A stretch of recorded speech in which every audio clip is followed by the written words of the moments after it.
Be free from negative emotions. Gaano sa atin karami yung sa atin ng mga talagang may mga dala-dala mga negative feelings? Na sumisikip ang dibdib mo, sumasakit ang iyong tiyan, nahihirapan kang huminga, tumataas ang blood pressure. As much as possible, because we are free in the Lord, be free from anger. Napakalaking amo yung galit. If you're constantly ill-tempered or anxious, you're said to have an angry liver. A study compares a clogged liver to when a trash collectors collectively go on strike. Waste builds up, it becomes a breeding ground for illness, and your body basically becomes a toxic waste dump pagka laging nagagalit at pag laging stressed. Proverbs 29:22, ang taong magagalitin ay laging napapasok sa gulo, or can we extend it to napapasok sa sakit. Ang mga magagalitin, mas matagal gumaling. Pag may sakit, mas madaling magkasakit, mas madaling humina ang katawan. Ano yan? Proven yan, clinically. Maraming mga test sa mga hospitals na yung mga mas cheerful, mas maganang pakiramdam, mabilis mag-respond sa medication at sa therapy. Psalm 37:8, refrain from anger and turn from wrath and do not fret. It only leads to evil, or it only leads to a lot of neganess. Ang daling magalit, lalo kung may kapangyarihan. Lalo kung ikaw yung amo, ikaw yung breadwinner, lalo kung ikaw yung nagbibigay, ang dali-dali magalit. At saka parang may excuse ka at may lisensya ka magalit. Eh kung minsan nga, ikaw na nga yung binibigyan, ikaw pa yung galit. Can you imagine yung nagiging license nung siyang nagpo-provide? Kaya, mas marami sa nagpo-provide na uunang masawi kesa sa mga pinoprovidean. Ingatan natin ang ating kalusugan. At marami yan nanggagaling sa ating damdamin, sa ating attitude. Ecclesiastes 7:9, do not be quickly provoked in your spirit, for anger resides in the lap of fools. Kalong-kalong daw ng mga hangal ang galit. So kung matalino ka, papalayasin mo yan sa iyong kandungan, hindi mo siya aalagaan, hindi mo siya arugain, huwag kang magagalitin. And don't take pride in being easily angered. Kasi nga iba parang license eh. Kaya ko, I can. Therefore, magagalit ako. But it's bad for you. At lalo namang bad for the object of your wrath. So do not let anger lead you to more mistakes, especially to illnesses. Ephesians 4:26, in your anger, do not sin. Hindi ko naman pinagbabawalan magalit kasi may mga bagay naman talaga nakakagalit. Pero huwag mo daw dalhin pa to the point of committing sin. Do not let the sun go down while you are still angry. In other words, huwag nang patagalin. Because anger is like poison. It hurts its container more than the one for whom it is stored. Yung nagagalit ang mas nakakasakit kesa yung object ng kanyang galit. So end your anger soonest. At huwag niyo nating iaasa sa ating kapwa na alisin ang galit natin. Tayo mag-alis. Kasi paano kung hindi nila alisin? Paano kung hindi sila mag-sorry? Paano kung hindi sila mag-make up? Eh di ikaw tong lugi. Kaya ikaw ang gagawa ng paraan para tanggalin mo yung anger sa iyong sarili. Avoid arousing anger in other people's hearts. Isa pa yan. Huwag na tayong manggalit. O nagalit na nga tayo, huwag na nating damihan ng mga galit sa planeta. Huwag na tayong magpagalit pa ng iba. Kasi pag tayo ay nagpapagalit, una, tayo yung nalulugi, tapos pangalawa, pwedeng gawan pa tayo ng masama nung ginalit natin eh. So nagkakadoble-doble. And sa spiritual level, kahit hindi kanya gawa ng masama sa physical level, kaya kang i-harm ng mga tao at physical at spiritual levels. Dahil may mga espiritu tayo, may mga damdamin na nakakaapekto sa isa't isa. Proverbs 29:8, mockers stir up a city, but the wise turn away anger. Ang galit ay pinapawi ng taong matino. Nasusukat ang ating tunay na katalinuhan sa pagpapabilis natin ng pagpapahupa ng galit, sa pagpapalayas ng galit. Therefore, ang pagtatanim ng galit at sama ng loob ay hindi gawain ng matatalim. Kasi ikaw ang unang-unang malalason ng iyong galit. So, paano natin mapapawi yung mga galit na yan? Unang-una, be gentle or be gentler. Proverbs 15:1, a gentle answer turns away wrath, but a harsh word stirs up anger. So pag may galit na sa atin mga kapatid, huwag na natin sagutin ng pabalang-balang, huwag na natin lalo pang galitin kasi magiging parang tennis. Sinaserve natin yung bola, isaserve natin pabalik-balik, parang volleyball, pabalik-balik yung bola. So pag dumating sa yung bola ng anger niya, hayaan mo na, huwag mo na ibalik. Eh di tapos. kahinaan. That is strength. So soothe angers. Yung anger na yan, yours and theirs. Dalawa ang ating ministry, mga kapatid. Pahupain natin ang galit nila at galit natin. Para matapos. Proverbs 12:18, the words of the reckless pierce like swords, but the tongue of the wise brings healing. Yung pag may nag-aaway, pag sumali ka sa usapan, biglang lumalamig sila, hindi lalong umiinit. Pag may nagagalit sa'yo, pag sagot mo, biglang parang binusan ng tubig yung apoy nila, hindi parang binusan ng gasolina at lalong naglagablab. So doon tayo kailangan ng self-control. Galit na nga siya, galit na galit sa'yo, magsasabi ka pa, mas lalong magpapasidihin ng kanyang galit. Saan ka pupunta? So be wise. And the negative energy, huwag nang suklian. Proverbs 16:24, gracious words are like honeycomb, sweet to the soul and healing to the bones. Marami mga tao dahil pa mga doktor magpagaling ng kapwa sa pamamagitan lang ng malumanay, masarap, matamis at magandang salita. Na totoo, hindi bola, yung totoo. Napakagandang spiritual gift. Yung pagbumuka ang iyong bibig ay nakakapagpalamig ka ng ulo ng kapwa. Meron naman gifted by hell. Pagbuka ng bibig, talagang patay yung mga hindi galit, magagalit na rin. Dapat tingnan natin, mga anak tayo ng Diyos, tayo sumisilong at sumusukob sa lilim ni Jesus. Dapat pag bumubuka tayo ng bibig at nagsasalita, blessing ang lalabas. Peace, friendliness, hindi lalong gulo. So, marami tayong dapat ng mga freedom na ma-enjoy. At nire-review natin lahat ng mga yan. Kasi sa tinagal-tagal na natin na nagba-Bible study, umakit ng mga worship services, basa ng Biblia, free na ba tayo sa mga ito? Kasi dapat ito ang bunga ng Church, ng Kaba-Bible, be free from grief. Yung paninimdim, sobrang lungkot, halos pagluluksa. Mga kapatid, hindi naman natin minamaliit o binabaliwala na may mga mahal tayo sa buhay na sa kabilang buhay. Pero ano naman ang bago doon? Hindi ba lahat naman ng ating mga kalololohan ay sumakabilang buhay? Lahat ng mga matatanda, kami sa nga bata pa, wala namang edad yan, sumasa-kabilang buhay. Bakit pag dumarating sa ating mga buhay yung mga ganito, para tayong nagugulat pa at nasusurprise? Hindi nakakagulat. Part yan ng life. Physical death is your portal, is your doorway to eternal life. So, dapat handa yung loob natin. I think we cannot be really, truly 100% prepared to the point na binaliwala na lang, ay, namatay yung mami ko ngayon. Okay? Hindi naman ganun. Pero dapat hindi tayo sobrang naninimdim na parang bago yan sa buhay. Lahat naman, kaya mga presidente, mga emperor, mga pharaoh, sa kayamanan, sa kapangyarihan, mga religious leaders, lahat naman sa kabilang buhay. So dapat, handa tayo. Ihanda as much as possible para hindi tayo ma-paralyze emotionally when that happens. Because grief can increase blood pressure and the risk of blood clots.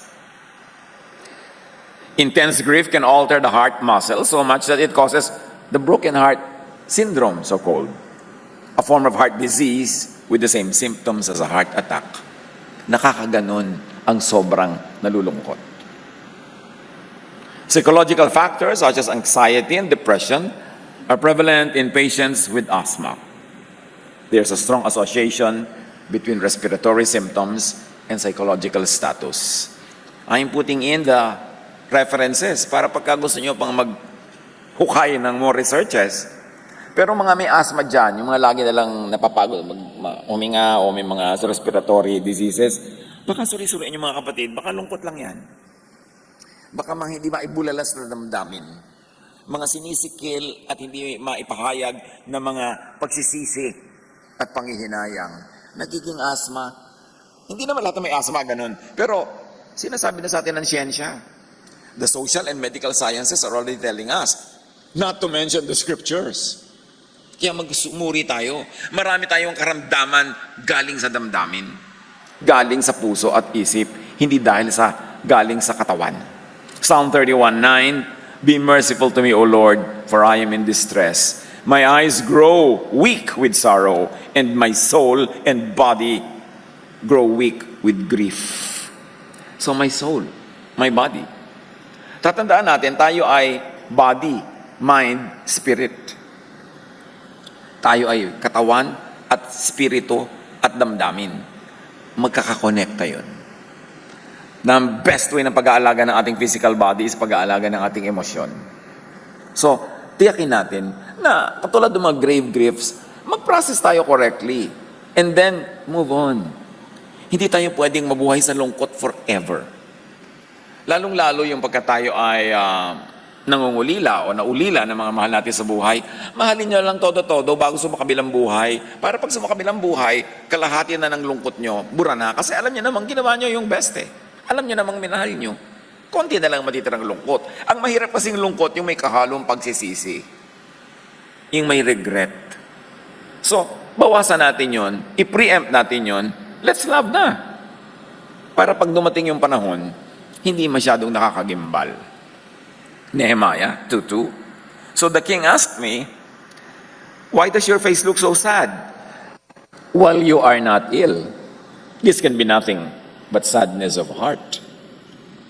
Sabi, bakit ganyan na itsura mo? Wala ka na makaramdaman. Sabi niya, lungkot yan. Kaya ka ganyan. Kaya kitang-kita sa ating mukha yung lungkot. Hindi kayang takpan.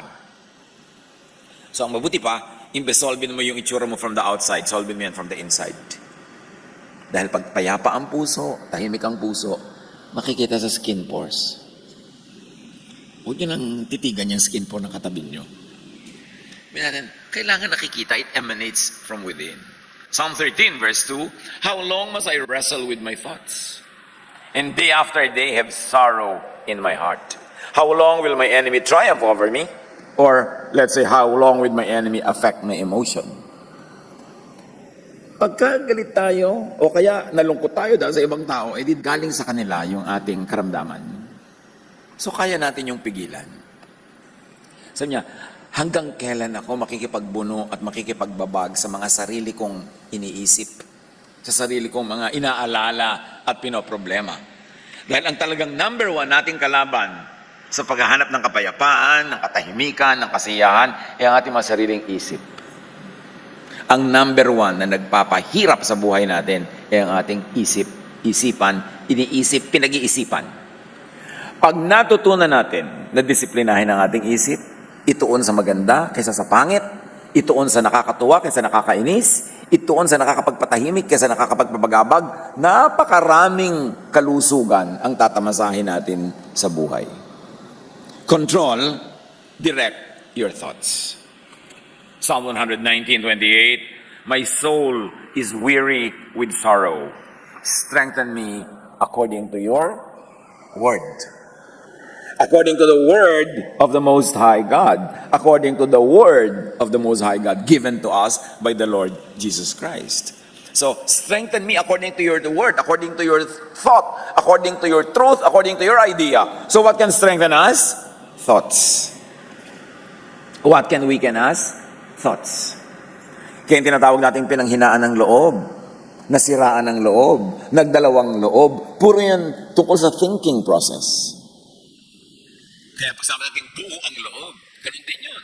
Nakafocus, buo ang isip, nakatuon sa tama. So protect your heart from containing sorrow. Piliin ang mga iisipin. Piliin ang pag-uusapan. Piliin nyo kung kayo mahilig sa social media, ang ifa-follow. Piliin nyo ang babasahing comment. Kasi 99% ng mga comments sa social media, magpapalungkot, magpapagalit, magpapainis sa inyo. So bakit nyo gagawin sa sarili nyo yun? Ba't kayo magbabasa ng comment ng kung sino-sino, nang ibig sabihin, pinapapasok nyo sa loob ng utak nyo yung thoughts nila. Yung utak nyo parang bahay nyo yan. Kasi sino papapasukin nyo? Magkakalat, magdudumi, magbabasag, maninira. Ganon pag nagbabasa tayo ng post ng iba. Ganon pagka nagbabasa tayo ng sari-saring comment. Ganon pag nakikinig tayo sa sari-saring bulong-bulong, chismis-chismis, dala-dala ng mga tao. Bakit nyo bahayaan na pamugaran ng neganes ang inyong utak? Kahit pa sandali. Binasa ko lang naman. Pero hindi na-apektuhan ka rin nun. Piliin. At sabi nga, comfort me, strengthen me according to your word. Therefore, a word here as balm, as medicine. Kasi ang salita, kung lason, gamot din. Depende kung kaninong salita at kung anong salita. Proverbs 17:22. A cheerful heart is good medicine, but a crushed spirit dries up the bones. So you see, it begins spiritually, emotionally, non-physically, kasi a cheerful heart is good medicine. Nagiging physical ang effect. A crushed spirit dries up the bones. From the spirit to very physical bones. So ang nakakaapekto ng ating physical bodies ay ang spirit, ang thought, ang emotion. So doon tayo nagbabantay. Ang pagkakamasayahin ay mabuti sa katawan at ang malungkot ay unti-unting namamatay.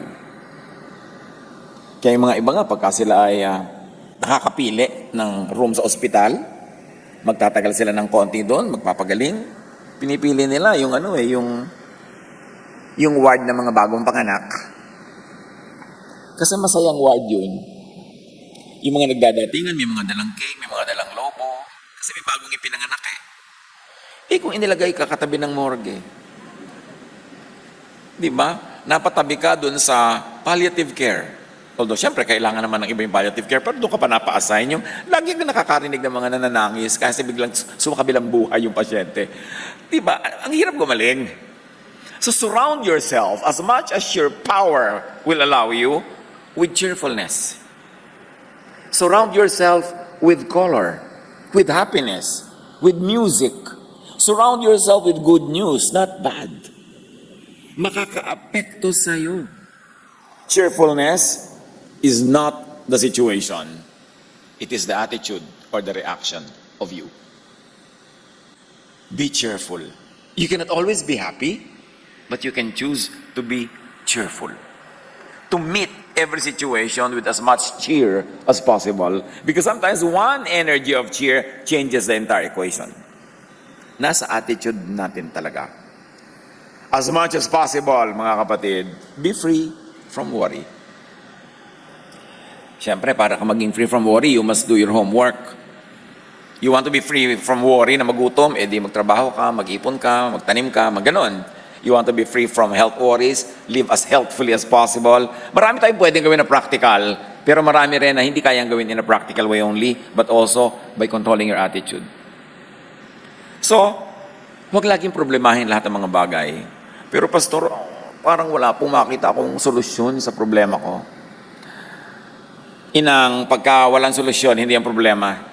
Kasi bawat problema may solusyon. Yun ang definition ng problema, may solusyon yan. Walang katapat na problema, solusyon. Hindi yan problem. It's just a fact to be accepted. Tanggapin mo na lang. Hindi ang problema, wala palang solusyon eh. Live with it. Adjust. Make the most out of it and stop problematizing it. Kasi ang tao na lagi nagwo-worry, laging naninigas ang sikmura. Laging merong stomach trouble, stomach upset. You may feel butterflies, so-called, in your stomach when you're nervous. In more serious times, you may feel nauseous or even vomit. If this happens often, it can lead to stomach pain and sores in your stomach lining, magkaka-ulcer ka. Ang maraming may ulcers, mga kapatid, are warriors. Hindi lang lagi silang walang makain o gutom. Mostly, warriors. Kasi pag lagi ka nag-aalala, ang registration niyan sa sikmura. Laging naninigas yung sikmura mo, nagkakaroon ka ng mga LBM. Kita yung mga ninervyos, bigla na lang nagkakaroon ng mga LBM. May kinalaman talaga. May kinalaman. Stomach problems are one of the most common symptoms of stress and anxiety. Kaya mga partner sa buhay, pag yung partner nyo laging may sakit ng tiyan, baka kayo ang dahilan.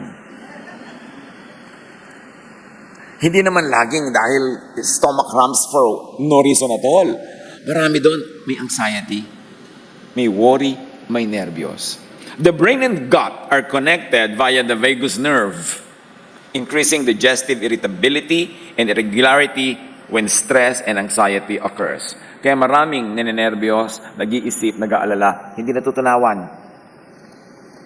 Sinisikmura, nagkakaroon ng stomach upset.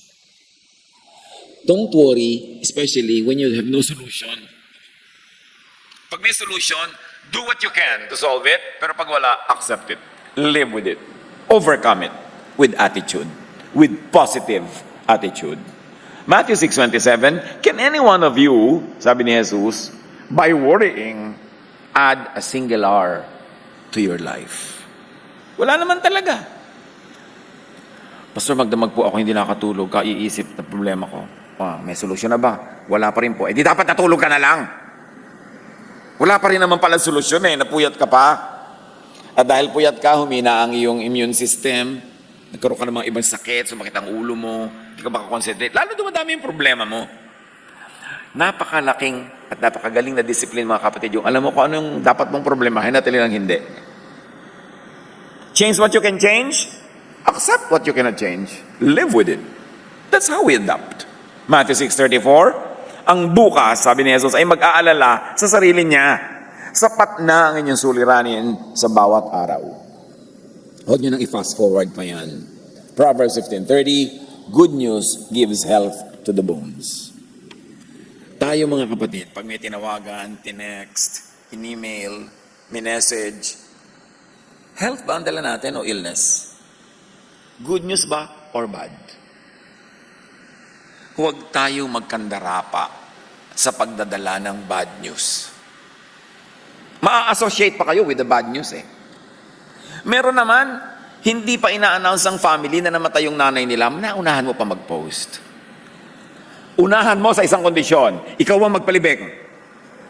Ikaw ang tumubos sa ospital, bayaran mo lahat ng bayaran. Ngayon kung hindi mo gagawin yung manahimik ka and let the family announce it. Yung mga bad news, may sakit pala si ganun, mauna ka pa magbalita. Huwag tayong magkandarapa sa pagdadala ng balita. You know why, mga kapatid? Kahit hindi ka kumibo, malalaman din nila yun. Makakarating din. Bakit pa through you? Bakit pa ikaw magiging bad news channel? Manahimik ka na lang because good news gives health to the bones. The opposite is true.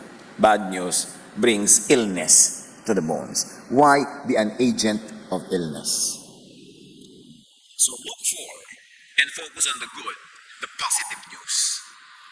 Marami namang magandang pwedeng balita kung yun ang laman ng ating isip. Pero kung puro negative, kasi ganun takbo ng isip natin. Ang natatanggap ng antena ng utak natin yung negative kasi doon tayo nakatune in. That's why be changed by the renewing of your mind. Out of the abundance of the heart, the mouth speaks. So ganun din yun. Out of the abundance of the heart, you make posts, you make comments. Kaya ang binabantayan, ang tunay na warfare is in the heart, in the mind. Dahil doon tayo nananalo o doon tayo natatalo. O doon tayo nagpapatalo. Give and share good and positive news. It's a Jesusness ministry. Gumising na ba tayo isang umaga na sinasabi natin, ano kayang good news ang maipadala ko sa nanay ko? Nanay, nag-Gcash na po ako. Wow, good news. Diba? O hindi, ano kayang bad news ang maipadala ko sa mga kamag-anak ko? Madaingan, mautangan, mahiraman. Disiplinahin ang isip. As much as possible, be free from fear. Be free from fear. What do you fear? What is the worst that can happen to anyone? Diba, sa tingin ng 99.99% of the people, the worst is for you to die. But when you can say to die is gain, and really mean it, pag naiintindihan natin ang ibig sabihin na itong buhay natin sa mundo ay bahagi lang, isang chapter lang ng tunay na eternal life natin, what's so bad about dying? It's not good, especially kung madidisconnect ka to the life that you know and to the only life that you know so far. Pero dapat meron tayong nakikitang hope, meron tayong nakikitang beauty even in passing. At if that is not really so bad, what can be so bad? Naku, pastor, natutunaw na po lahat ang yelo sa North Pole. Pumunta ka, pigilin mo. Paano ko naman po gagawin yan? Yung pala, di mong problemahin. Iyon naman planeta talaga, all throughout its history, narong magyelo, narong matunaw, magyelo, matunaw, uminit, lumamig. Kaya lang noon, wala tayo to know it. Ngayon, nandito tayo. So mag-adapt tayo, mag-adjust. Because life is always correcting itself. Sabi nga ng Jurassic Park, life finds a way. Nagbabalance. Kailangan i-balance ng mundo ang buhay kasi ini-imbalance natin So, when the earth is balancing itself, have faith. Because Jesus is the one, the Son of God, the Son of the Most High. He holds everything in His hands. Hawak ng kataas-taasan ang lahat ng nilikha. So, chill ka lang. Mag-adjust ka sa level na kaya mo at yung hindi mo kaya, ipasa Diyos. Para hindi ka laging natatakot. Mula po nung nagsimula ako magbuklat ng Biblia many decades ago, lagi na lang iniisip ng mga tao, end of the world na yata today. Pag lagi mong inisip yan, kahit hindi mag-end ang planet, yung world mo nag-e-end. Ikaw ang lumilikha ng end time scenario in your mind. At ikaw ang nagpapatensa yung sikmura, nagpapataas ng yung BP, at nagbibigay ng fear sa iyong buhay. Ano naman ang magagawa mo? Wala naman eh. So, move in your area where you can make a difference, where you can really do something, at ipasa Diyos ang lahat. Yun ang tinatawag natin na faith. Hindi faith na parang careless abandon of intelligence, kundi yung hindi mo kaya, ipasa Diyos mo. Yung kaya mo, edi kayanin mo. Fear, anger, sadness, and guilt clearly featured in the person's experience of advanced liver disease according to an experiment. Kaya sa Jesusness, 1 John 4:18, napakalinaw, there is no fear in love. That's why God is love. That's why the teaching of Jesus is love. And the only command left by Jesus is to love, because there is no fear in love. When you believe in the love of God, that the love of God is gracious enough to save you, to bring you to eternity, there will be no fear, even of death. Kaya pag love ang naka-emphasize, walang fear. Kasi ang pinanghahawakan mo yung pag-ibig, yung grasya ng Diyos. Pag nanghawak ka sa legalistic religiosity, pag nanghawak ka sa law, there's always fear. Because you always break the law, you're always not able to obey all the law all the time, therefore matatakot ka sa punishment, therefore you will live in fear. Kaya napakalaking kontra yung grace and love. Kaya napakalaga sa niya, there is no fear in love. Manghawak tayo sa pag-ibig ng Diyos, hindi sa ating performance. But perfect love drives out fear, because fear has to do with punishment. The one who fears is not made perfect in love. Ito self-examination, mga kapatid. Pag puro pa tayo fear, lalo fear of death, fear of the afterlife, reviewin natin kung naintindihan na talaga natin yung love of God. Kasi daw, fear has to do with punishment, and the one who fears is not made perfect in love. Ang bunga dapat ng tunay na pagkaunawa ng pag-ibig ng Diyos is kapanatagan, kapayapaan, katahimikan ng loob. Walang pag-aatubiling pagtanggap sa kalooban ng may likha, na tayo ay nasa kanyang kamay. At alam nating mahal niya tayo, therefore confident ka. Kaya nga dapat talaga, love. Love ang pairalin. Love ang paghariin. Love ang tanggapin. Love ang ibigay. Huwag matakot. Huwag manakot. Pagka nananakot, hindi love ang teaching nun, fear. Seek love. Seek Jesus. Seek Jesusness. Huwag Pharisees. Kasi yung Pharisees is about law, about your shortcoming, about punishment, therefore about fear. Pag nananakot, Pharisees yun, hindi yun Jesusness. Kasi sa Jesusness, you will be assured. Hindi ka kukonsintihin, itutulak gumawa ng mali, kundi tutulungan ka na maging better and better every day, pero itinuturo lagi sa iyo, ano man ang pagkukulang mo ay pupunan ni Jesus. Pero hindi excuse yun para hindi ka na magpuno at hindi ka na mag-improve. Pero at the end of the day, may kulang ka, charge it to love. Yun ang ibig sabihin, there's no fear in love. Naniniwala ka kasi, naninindigan at umaasa doon. So give love, give Jesus, give Jesusness. Wag Pharisees. Anong binibigay natin sa kapwa natin? Jesusness or Pharisees? Non-fear o fear? Peace or trouble? Again, it's a mental battle. Dapat clear sa atin kung saan tayo nakatayo, the part of our brain. Nandun ba sa mananakot o doon sa magbibigay ng kapayapaan? Proverbs 3:24, when you lie down, you will not be afraid. When you lie down, your sleep will be sweet if you truly understand the love of God. Luke 8:50, hearing this, Jesus said to Jairus, don't be afraid. Just believe, and she will be healed. Ano ang kontra ng healing? Fear. Ano ang nagbibigay ng healing and peace? Belief. Faith. Faith in what? Faith in the love of God. Naniniwala ka doon? Pag naniniwala ka, natatanggal yung mga bara na bumabara kahit sa yung mga ugat, dadaloy ang dugo, dadaloy ang pagpapala, dadaloy ang kalusugan. Kasi ang number one na hadlang dyan is lack of faith. Fear. Sa Jesusness, napakalinaw, John 14:27, sabi ni Jesus, "Peace I live with you. My peace I give you. I do not give to you as the world gives. Do not let your hearts be troubled, and do not be afraid." Alam na natin yan. Nabasa na natin siguro more than 100 times. Nakabisa pa ng iba, pero tumatalaba sa buhay natin. Talaga bang peace ang dulot? Kapayapaan, kapahimikan. Stress and uncontrolled reactions to stress can also lead to kidney damage. Ang daming sakit galing sa damdamin. Galing sa negative feelings. At kung galing yan sa mga negative feelings, therefore, kayang pagalingin ng positive feelings.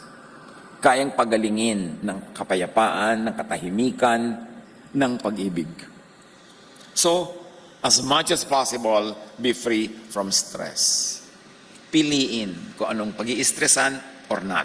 Tulad na magkapatid na Mary at Martha, hindi masama ang ginawa ni Martha. Gusto niya maghanda sa kusina, gusto niya magpakain ng mga bisita, gusto niya maging very hospitable. Pero sabi ni Jesus, "Mary, many things are not needful." In this instance, at this moment, ang mas mahalaga yung pinili ni Mary, na nahimik, umupo dyan, nag-aral. Because I will not always be here to teach. So makinig kayo, yun ang mahalaga. Hayaan mo na yung kusina. We can get by without a perfect lunch. We can get by without a perfect accommodation. But the best for you to get by is to hear my teaching. So, piliin natin kung anong pagpapaguran. Nung araw, nung nagsisimula tayo ng mga church work, napakalaking problema pag wala kang gitarista, pag wala kang tumatambol-tambol dyan, pagka wala kang tutugtog, parang ang laki-laking problema. Agaw-agawan ng mga churches nung araw, ewan ko lang kung ngayon ay totoo pa rin, agawan sa mga musician, agawan sa mga singer. Kasi parang they measure the success of an event or a worship event kung gaano kaganda yung kantahan, kung gaano kasigla, ganyan. Pero ginawa nating policy nung araw pa, o walang mga musician, o di mag-1 tayo. Walang -1, sabayan natin yung kaset. Kaset pa kasi nun eh. O walang kaset, edi a cappella. Malagpo kami, edi walang kantahan. Hindi naman kailangan lagi lahat yan na nandyan para tayo makipagtagpo sa Diyos. Para tayo makipagdiig sa Diyos. Hindi kailangan perfect yung event. Hindi kailangan perfect lahat. Ngayon kung mapapaganda natin, edi maganda. Pero kung hindi, edi tiyaga tayo. Relax. Maraming level ang spirituality. Hindi kailangan lagi na through technical excellence. Although, maganda na may technical excellence para hindi tayo naabala, hindi gumagaral-gal ang sound system, hindi kikidlat-kidlat yung ilaw. Pero kung talagang ganun, edi adjust tayo. Kasi ano talagang tunay na mahalaga? To share the words of God. To share the words of Jesus. I mean, pwede naman gawin yun kahit walang fanfare, kahit walang drama. Ang mahalaga, you know what is truly important. Mga kapatid, sa inyo pong buhay, sa edad nyo ngayon, na-define nyo na ba? What is truly important to you? What is truly important in your life? Na kailangan talaga nandun. At yung mga iba, pwedeng wala na. Kung nandun, salamat, bonus. Pero yung iba, pwede namang wala. Huwag tayo magpagod sobra. Yung sabi ni Jesus kay Mary, kay Martha, "Martha, many things are not needful." Ano ang hindi naman talaga needful? Nakandara pa tayo, pinagpapakamatayan natin gawin, hindi naman pala needful. Pagka na-identify na natin yon, ang laking relaxation na mangyayari sa buhay natin. Maraming hindi naman talaga kailangan. So be free from stress. Especially from needless stress. Mental health can positively or negatively impact your physical health and risk factors for heart disease and stroke. Stress may contribute to poor health behaviors linked to increased risk for heart disease and stroke.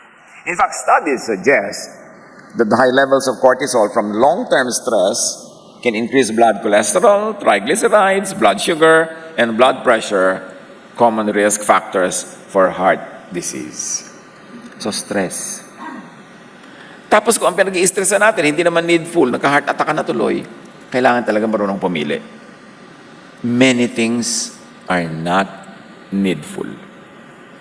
Maraming mga bagay na hindi kailangan ipangutang. Maraming mga bagay na hindi kailangan gastahan. Maraming bagay na hindi kailangan bilhin. Piliin para hindi tayo ma-stress. Proverbs 14:30, "A heart of peace gives life to the body, but envy rots the bones." Napakalaking health risk ang mainggit. Maraming mga sakit ang inggitera. So mag-isip-isip tayo, bakit nga kaya? Dahil kaya inggitera ako, inggitero.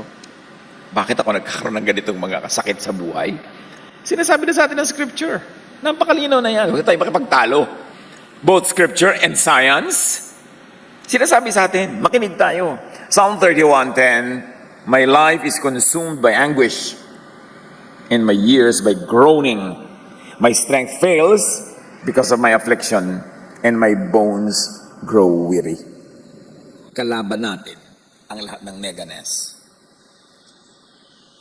Isaiah 32:17, the fruit of righteousness will be peace. Its effect will be quietness. So ang true righteousness, true godliness leads to peace. Kaya it's much more peaceful na magpatawad kaysa patuloy makipaggera. To walk away from stressors, not to stay there and fight. To walk away from those that give you stress. Walk away. Learn that art of Dedma. May nadinig kang pangit, nakakagalit? Walk away. Ignore it. Your value does not depend on what people say. It depends on what you think of yourself. And you cannot control what people think and what people say. So why worry about it? Why belabor what people think of you? Ang mahalaga, what you think of yourself and what God thinks of you. Walk away from stressors. It's not worth the fight. Kasi kahit malabanan mo itong isang to, marami pa isang daan na naghihintay sa'yo. So ano, lalabanan mo lahat? You will stop at every station. You will fight every battle. You will wear yourself out. And then before you know it, namatay ka na. Natapos na yung chance mo at life.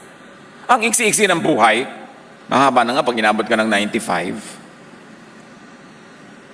Tapos, nabuhay ka halimbawa ng 90. Natutulog ka 8 hours a day. Di 1/3 of your life. 1/3 of your 24 hours is 8, di ba? So kung 90 years ka na buhay, 30 years kang tulog. Kundi wala ka lang nagawa, 30 years. Nagre-rewind ka lang, nagpapahinga. 60 years na lang ang natira. Gano'ng karami sa years na yon yung gagamitin mo sa galit, sa stress, sa worry, sa anxiety? Ilang minutes a day? Ilang hours a day? Ilang hours a week? Ilang weeks a month? Ilang month in a year? And ilang years in your 60 years? Baka ang dami-dami, naubos sa walang kwenta. Naubos sa pagreklamo, pakikinig ng reklamo ng iba, pag-iisip ng mga nega, mga takot. Ilan na lang natira for happiness? Magpakatalino tayo. Huwag tayo magsayang ng oras sa mga walang kwenta, lalo sa mga negative things. Kailangan quietness. Yun ang goal natin, to lead a quiet life. And how can you be quiet kung bakit lahat na lang ng ginagawa mo at binili mong mahal, ilalagay mo sa, ipopost mo? Siyempre maraming maiinggit, maraming magkikriticize, o baka pagplanuhan ka pang nakawan, hiraman, agawan. Kaya mas tahimik ang buhay na tahimik. Naku mga kapatid, huwag niyo i-post ang love life niyo. Ipopost mo kung gaano kabait ng iyong boyfriend o asawa, kung gaano siya kahusay na kumamot ng likod mo, kung gaano siya kabait. Aagawin niya ng kumare, manahimik ka. Kailangan yung mga mahal mo sa buhay, mga mahalagang bagay, keep it away from public scrutiny and from public interest. Naghahanap tayo ng gulo pag pinapublicize natin ang lahat-lahat. Maliban na lang meron kayong ministry to your public, na meron kayong laging kailangan i-share ng mga lesson, i-share ng mga knowledge. Pero kung hindi ganon, you are privileged not to be accountable, to be teaching many people, to be sharing things. Manahimik kayo, yun ang tahimik na buhay, nandun ang saya. Romans 8:6, the mind governed by the flesh is death, but the mind governed by the Spirit is life and peace. Romans 14:19, let us therefore make every effort to do what leads to peace, especially what leads to your own peace. Para hindi ka guluhin ng iba, huwag kang maging accessible, huwag kang maging open, para hindi ka laging susceptible. Titus 3:2, slander no one, be peaceable and considerate, and always be gentle toward everyone. Huwag kang magsalita ng masama laban kanino man. Umiwas sa pakikipag-away at maging mahinahon at magalang sa lahat ng tao. Ito ang patungo sa kapayapaan at tahimik na buhay. Yung kabaligtaran nito, patungo sa gulo. Dapat conscious tayo pag pumipili. Anong gagawin natin? Jesus wants us well. Jesus wants us peaceful and happy. But we have to do life in His terms. Itinuro niya. Sabi niya, I am the way. I am the truth. I am the life. Kung gusto natin yon, sumunod tayo sa way ni Jesus, sa truth ni Jesus, sa kanyang life. Panginoon, patahimikin niyo po ang aming puso. And without fanfare, without drum beating, without noise, mapag-isipan namin what truly matters in our life. ma-identify namin kung ano yung mga hindi naman kailangan pagpaguran na pinagsasayangan namin ng pagod. Kung ano yung mga neganes na hindi naman dapat naming pansinin at ipamalita at ikalat at palaguin pa na ginagawa namin. Turuan niyo kami, Lord, to lead our lives quietly, peacefully, in a way that pleases you and in a way that brings us to the path of peace. Pagbulay-bulayan natin itong mga kapatid, matahimik na pag-iisip, walang drama, just intelligent thinking and spiritual enlightenment. Ano ang mga dapat natin gawin para ang buhay natin mas maging peaceful, restful, helpful? Sa ilang saglit, makipag-ulayaw sa Espiritu ng Diyos, listen to that voice of the Spirit.